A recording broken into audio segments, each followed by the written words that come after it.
Bienvenidos y bienvenidas, soy Orlando Pérez, les acompaño en los próximos minutos para hablar sobre la coyuntura política de Ecuador, porque efectivamente la transición en el poder político parece que adquiere un matiz particular, cambiar un gobierno para seguir igual, al menos eso se percibe de lo que exhibe el mandatario entrante en sus discursos y en los ministros que ha puesto en las principales carteras de Estado. Hay algunas variantes, matices sí es importante mencionar. ¿Qué caracteriza entonces el momento político actual y a partir de hacia dónde se proyecta este país andino? Pues de esto queremos conversar con el académico y analista político Agustín Urbano de Lara. ¿Qué tal, Agustín? Qué gusto tenerte acá. ¿Cómo Orlando, estás? muchas gracias por la invitación. Un saludo a toda la audiencia de Enclave Política y de Telesur. ¿Cómo valora este momento político? ¿Qué caracterizaría? Porque no hay bronca social, no está la gente en las calles, a pesar de la difícil situación que vive el país, y al mismo tiempo, como las fuerzas políticas se expresan, parecería que se cuidan mucho. Sí, es importante cuando notas no hay bronca social. No hay bronca social porque la bronca social se tramitó institucionalmente en el juicio político. Producto del juicio político se da el decreto de muerte cruzada del presidente Lasso y una parte significativa, porque no se ha resuelto, pero una parte significativa de esta olla de presión que era el Ecuador, se procesó institucionalmente. Algo que de alguna manera se viene pidiendo desde octubre del 2019.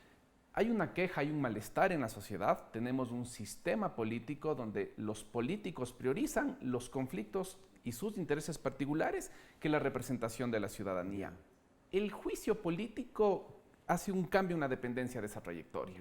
Entonces, eso es lo primero que te diría. Lo segundo, sobre cómo están actuando los partidos políticos, aquí también veo que podríamos estar en un posible cambio en la trayectoria en algunas carteras específicas del Estado.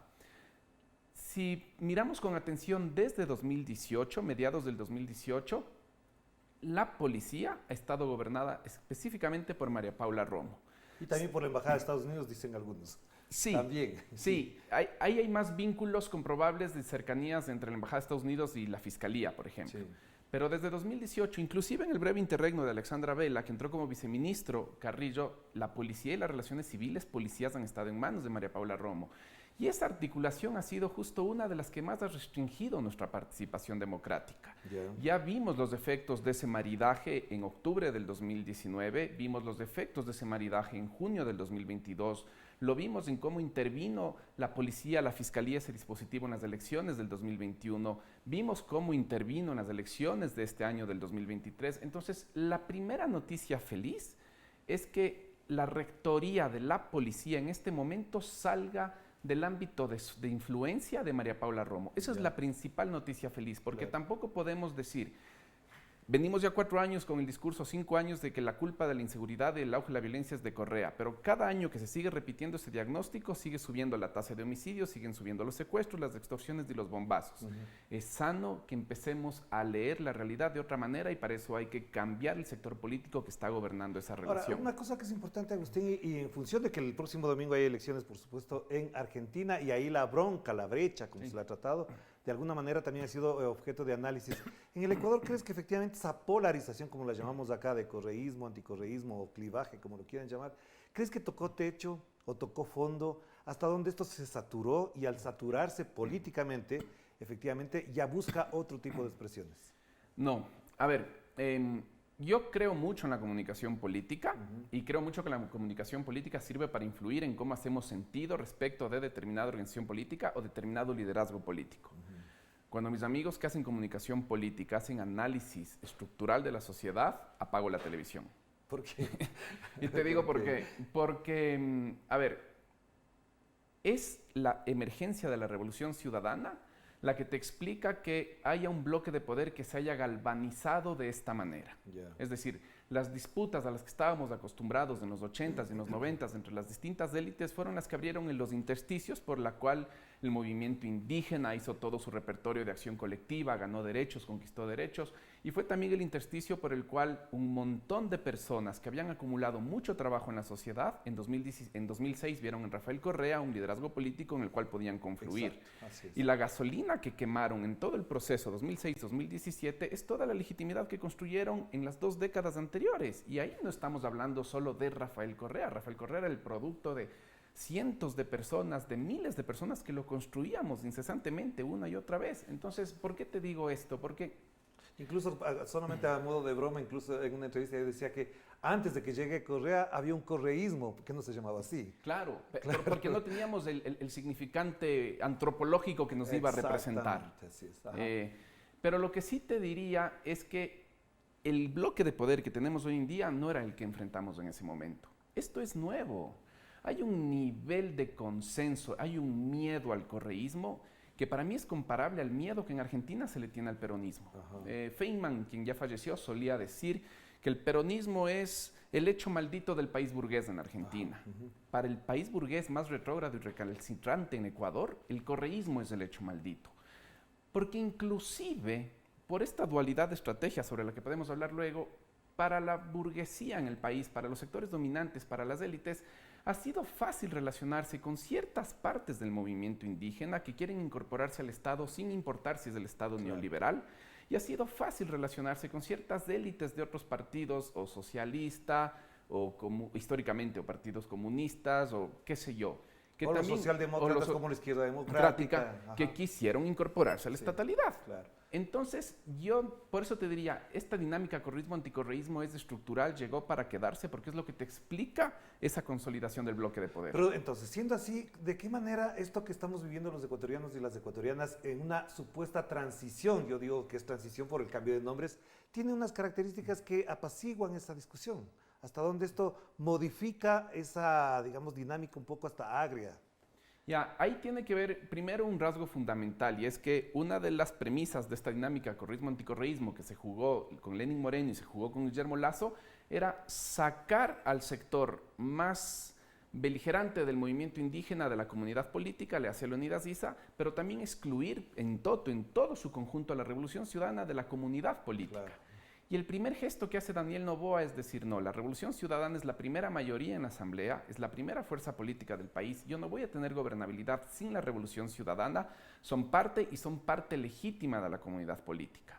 Entonces venimos de un gobierno que viene tachando la Revolución Ciudadana y al movimiento indígena, al sector Leonidas Issa, de narcotraficante, de delincuente, de narcoterrorista, que viene aplicándole todo el repertorio policial para su tratamiento político, todo el repertorio judicial desde la Fiscalía para su tratamiento político, y de repente el presidente electo corta con eso y empieza a hacer política, que es lo que venimos esperando desde 2019. Claro.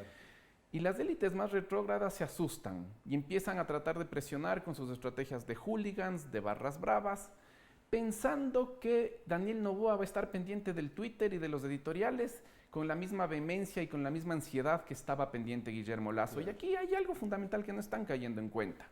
Guillermo Lasso es un tipo que desde la clase media baja ascendió a ser una de las élites más poderosas del país porque supo jugar el juego de las relaciones sociales, de a quién pedirle un favor, a quién deberle un favor, con quién relacionarme políticamente. Entró en los 90s en la Junta Bancaria, después estuvo con Magua, después estuvo con Lucio.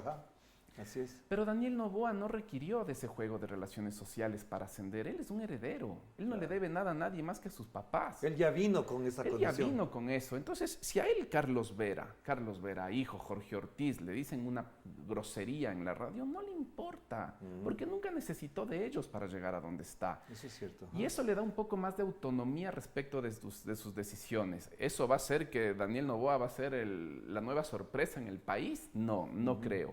Pero sí va a tener autonomía de este sector más barra brava, y eso, en las condiciones en las que estamos, sí es un aliciente. Para cerrar esta primera parte, Agustín, si bien ese es el panorama, ¿hasta dónde la sociedad se queda en el plano de espectador, a pesar de lo que ya nos explicaste de que se resolvió el conflicto a través de la muerte cruzada? Porque la realidad del país es muy complicada, es muy dura, muy dolorosa. No solamente es la inseguridad, la pobreza ha aumentado, a pesar de que el gobierno dice que no, la emigración continúa. Se ve, he estado en las carreteras en los últimos días, en la Amazonía, por ejemplo, se ve mucha pobreza, abandono, tomando en cuenta que incluso las petroleras ya no hacen la labor populista o clientelar que hacían antes. Entonces, ¿de qué manera se entiende esta realidad frente a la cuestión política?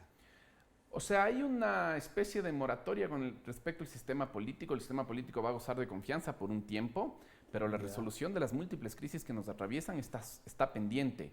Y en primer lugar va a estar la inseguridad y en segundo lugar el trabajo. Pero eso va a estar ahí pendiente. Lo que está en juego es si en este juego que tenemos de que se necesitan efectos al corto plazo, pero también se necesitan soluciones sostenibles al mediano y a largo plazo, Daniel Noboa va a optar por una estrategia solamente de mano dura, va a optar por una estrategia que conjugue la mano dura y el brazo izquierdo del Estado y va a hacer intervenciones que van a dignificar la vida de las personas en los enclaves de violencia. Ajá. Daniel Noboa va a acompañar a esto de la continuación de este austericidio, de esta política económica del desastre. Ajá. Va a hacer cambios en la política económica que permitan acompañar un proceso más global de intervención en las múltiples crisis del Ecuador. Todo eso está en disputa y ahí hay que ver qué va a hacer Daniel Noboa con la deuda externa. Ahí se va a responder una de las preguntas. Claro, claro. Y también se va a responder con algo que los Yasunidos pusieron sobre la mesa que no lo estábamos discutiendo y es qué va a hacer el Estado con los subsidios, pero no con los subsidios a los sectores populares que son los que siempre se cuestionan. Los subsidios a los grandes élites de este país tenemos solo proforma presupuestaria 2022.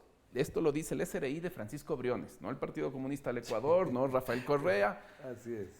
6.300 millones de dólares en este país de subsidios tributarios. Claro. De esos 6.300 millones de dólares, 3.170 son de subsidios de impuesto a la renta, a los capitales más concentrados de este país que tienen el dinero afuera y le chantajean al Estado y le dicen, yo reinvierto mis capitales que expatrié, si es que me das moratoria, yo los ingreso al país sin pagar más que un 5% de tasa de... Ajá.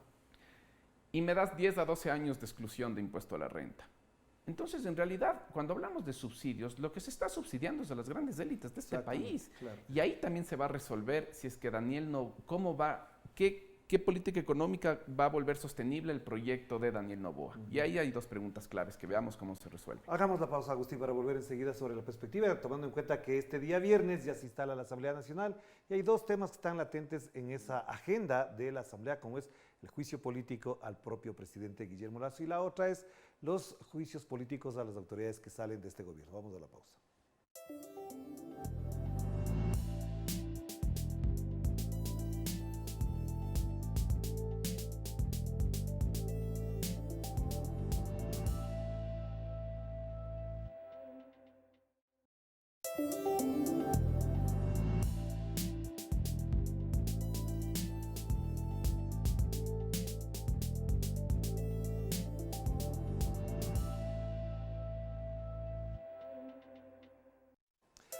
Ya estamos de vuelta aquí en Enclave Política y seguimos conversando con el académico y analista político ecuatoriano Agustín Burbano de Lara.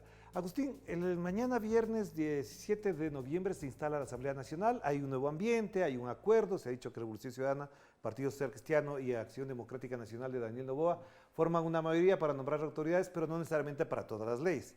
En este contexto hay un juicio pendiente contra el presidente Guillermo Lasso, es decir, la votación del juicio político. ¿Crees que esto se debe activar? ¿Debe ser castigado políticamente como se sugirió en principio de este año a Guillermo Lasso en la Asamblea? A ver, como ciudadano, porque aquí yo tengo una falta de las bases legales y constitucionales que me permitirían resolverte esto. Como ciudadano a mí me encantaría. Y me encantaría por dos razones. Primero, porque lo que nos hemos dado cuenta es que Guillermo Lasso quiso desde el 2013 ser presidente por un mero capricho. Y si es que tan caro nos costó el capricho, para mí sí es importante que simbólicamente su salida del gobierno no sea solo con el decreto de muerte cruzada con el que él cree que zafó de sus responsabilidades políticas, sino que quede una sanción del principal órgano representativo y fiscalizador de este país de que su gobierno fue un fracaso y que traicionó las expectativas y las promesas que hizo a los millones de ecuatorianas y ecuatorianos en este país con el Ecuador del encuentro. Entonces, como ciudadano te diría sí. Pero en segundo lugar, también me parecería un buen gesto, porque si algo, el juicio, como te dije, el juicio político es la primera vez en muchísimo tiempo que la ciudadanía empieza a sentirse representada por el sistema político. Creo que dejar inconcluso ese proceso, creo que no sería una buena señal, creo que hay que finalizarlo. No sé si legalmente se pueda, ojalá.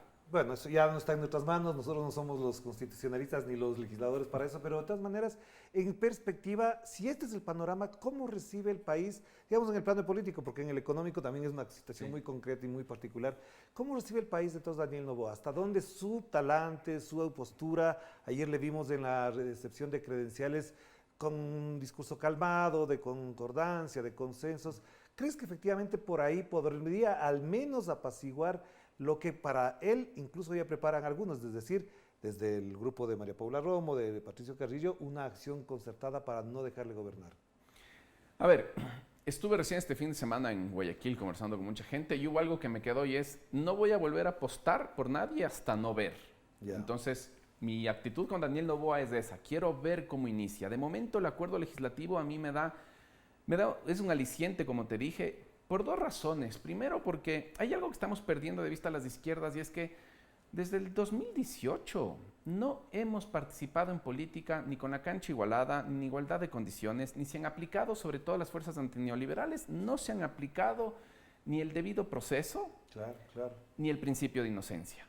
Y si es que Daniel Noboa, para restaurar la comunidad política en este país, al incorporar a la Revolución Ciudadana en su acuerdo de gobernabilidad, empieza a facilitar que se restituyan las condiciones de participación democrática en este país, no pierde nadie, ganamos todos. ¿Quiénes pierden? El sector más hooligan de María Paula Romo, sí. ¿Ya?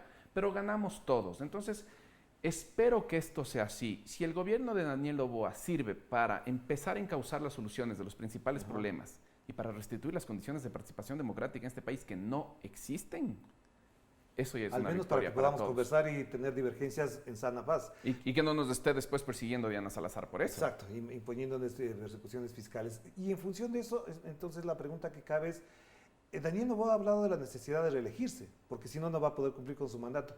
¿No hay el riesgo de que en esa lógica él comience a hacer una política más clientelar, porque no son ni 2, 3 años, son apenas 18 meses?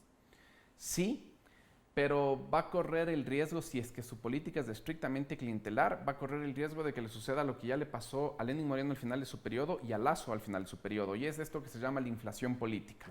Cuando no tienes proyecto político y cuando tu único orden, la única razón de tu gobernabilidad es la prebenda, tus clientes, tu clientela, quienes te están pidiendo favores por votos, cada vez te van a pedir una prebenda más grande por una lealtad que va a durar menos en el tiempo. Y en algún momento esa inflación política te vuelve ingobernable y ya no vas a tener ni qué ofrecer. Entonces, si es que él opta por el clientelismo, es muy difícil que logre reelegirse en la próxima elección. Ya, y cuando hablabas de la comunidad política, a mí me viene a la mente permanentemente una situación que es muy concreta. ¿En qué rol, en qué situación se ubica en esa comunidad política la Revolución Ciudadana que este sábado realiza su convención después de las elecciones? Ya, buena pregunta. La Revolución Ciudadana en este momento, para mí, está aceptando que viene de una derrota.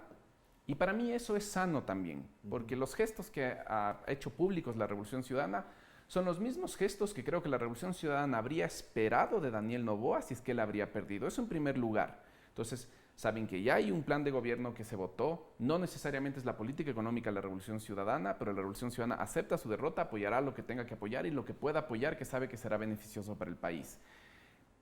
¿Qué está haciendo la Revolución Ciudadana con esto también? Está demostrando justamente los sectores que la quieren proscrita, que no va a seguir con el mismo juego que va a ser funcional a ellos.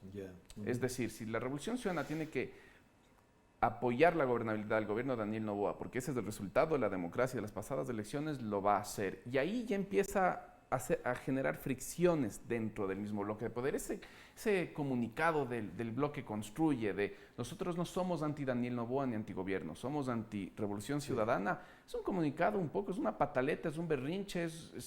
Que ya le respondió Daniel Noboa ayer. Que ya le respondió ayer, y le respondió de buena manera. Sí. Entonces, en ese sentido, lo que te diría es, ¿qué es lo que está en juego ahorita en este momento en la Revolución Ciudadana? Que también los sectores, porque siempre un partido es muy heterogéneo y siempre va a haber sectores más de izquierda dentro de la Revolución Ciudadana que no puedan ni imaginarse que la Revolución Ciudadana le esté dando gobernabilidad a Daniel Noboa. Y menos cogobernar, como he escuchado a algunas personas. Eso me parece una palabra muy fuerte, yo no le veo cogobernando. No, pero te digo que he escuchado a gente que dice lo mejor sería cogobernar para resolver los problemas del país, independientemente que perdamos nosotros. Sí, pero me parece que si es que desde las izquierdas se les hacen muchas exigencias a la Revolución Ciudadana, como si hubiera ganado las elecciones, ya estamos perdiendo un principio de realidad. Ahorita la Revolución Ciudadana tiene que tener pequeñas victorias, y esas pequeñas victorias son construir los cambios que este país necesita para que quienes tengamos una alternativa al neoliberalismo podamos acumular poder político, que hasta este momento no hay, y veo con buenos ojos los gestos que la Revolución Ciudadana ha dado en ese sentido. Y parte de esa comunidad política también es el movimiento indígena, es la CONAIE, por ejemplo, que está dando la expectativa. Hemos escuchado pronunciamientos diversos, dispares incluso. ¿Cómo ves en esta nueva etapa, en este nuevo periodo que se inicia con Daniel Noboa, el comportamiento de la CONAIE, del movimiento Pachacutic también? Bueno, primero hubo una grata sorpresa, y es que Guillermo Churuchumbi haya podido ganar la presidencia Pachacutic. Eso era algo que no se esperaba. En las probabilidades era una de las probabilidades más bajas, y eso es Eso es una buena noticia. Además de haber ganado en mayo, ¿no? Ganó en mayo esas elecciones, le perturbaron y ahora se tiene que posicionar en noviembre. Sí, y ya incidieron a que Guillermo Churuchumbi no incida en el armado de las listas y así le fue a Pachacutic también. Claro. Pero es una buena noticia primero porque se quita márgenes de posibilidad de que Pachacutic siga en este juego prebendario, por una parte. Por otra parte, es una buena noticia porque van a mejorar las condiciones de posibilidad de un diálogo entre la Revolución Ciudadana y Pachacutic. Digo, el problema es de los dos, no solo es del movimiento indígena, no solo es de Leonidas Issa. Hay un problema muy grande en la Revolución Ciudadana, hay un problema muy grande en cómo Rafael Correa lee y entiende el movimiento indígena. Para mí esto es más difícil que el otro que te planteé de llegar a un acuerdo con el gobierno. Yo vengo desde hace mucho tiempo diciendo, yo no quiero alianza entre el movimiento indígena y la Revolución Ciudadana, yo quiero un pacto de no agresión. Yo quisiera que tengan medidas de confianza mutua. Así se empieza cuando hay conflictos. Pero eso dijo Luisa González. En varios discursos dijo, tenemos más puntos de encuentro que desencuentro. Totalmente de acuerdo, pero los tiempos importan y cuando Luisa lo dice ya en plena campaña electoral, ya no hay tiempo para hacer toda la política que había que hacer previamente para que eso se vuelva verosímil y para que eso te permita traccionar. No obstante, sí te puedo decir que esas declaraciones de Luisa habilitaron para que de forma autónoma muchas redes del movimiento indígena empiecen a hacer campaña dentro del movimiento indígena por la Revolución Ciudadana en la segunda vuelta. Y cuando tú analizas ya el voto a nivel parroquial, tú te vas dando cuenta que en algunas de las parroquias donde el liderazgo de todo el sector indígena Leonidas Issa, porque tampoco es que Leonidas Issa es del solo, hay mucha gente que lo produce, ganó Luisa. Ganó Luisa, sí. El problema de la Revolución Ciudadana con el movimiento indígena es con el movimiento indígena que ya se urbanizó, no con el movimiento indígena rural. Entonces ahí también hay cosas que analizar, porque lo que dice Luisa es cierto, pero me gustaría que Rafael tenga eso en claro. Claro. Ahora, la última pregunta entonces frente a toda esta situación. Si el movimiento indígena se encuentra en esta situación, la Revolución Ciudadana está también planteada en eso, ¿hasta dónde las élites económicas y políticas de las cuales forma parte el presidente electo, Daniel Noboa, van a ser copartícipes de esta dinámica, de esta temperatura política de la comunidad que estás hablando? No sé porque hay que ver. Sí hay algo que es novedoso también para el país y estamos viendo que el pacto ADN, Partido Social Cristiano, Revolución Ciudadana, es un pacto de Guayaquil también. Sí, muy guayaco. Es Guayaquil gobernando. Y es Guayaquil un poco diciendo a toda esa democracia popular que siempre está muriendo y nunca se acaba de morir, que ya nos jodió en el 99, que ya nos jodió con Hurtado, que nos vuelve a joder con Lazo, es un poco decirles, deje, salga de ahí. Hasta ahí que quedamos. Hasta ahí estamos hartos de ustedes. Yeah. Sí veo eso, entonces sí veo que va a haber una participación muy fuerte de las élites, pero veo que de las élites de Guayaquil y de Guayas, para empezar. O sea, veo la rectoría del proceso político desplazado ahí, veo el eje de la decisión política y de la conversación política desplazada en ese lugar. Eso te diría en primer lugar. Veo unas élites quiteñas que van a tener que ver, ¿vamos a seguir dentro del bloque de poder o nos va a ganar el regionalismo y vamos a empezar a darle a Daniel Noboa?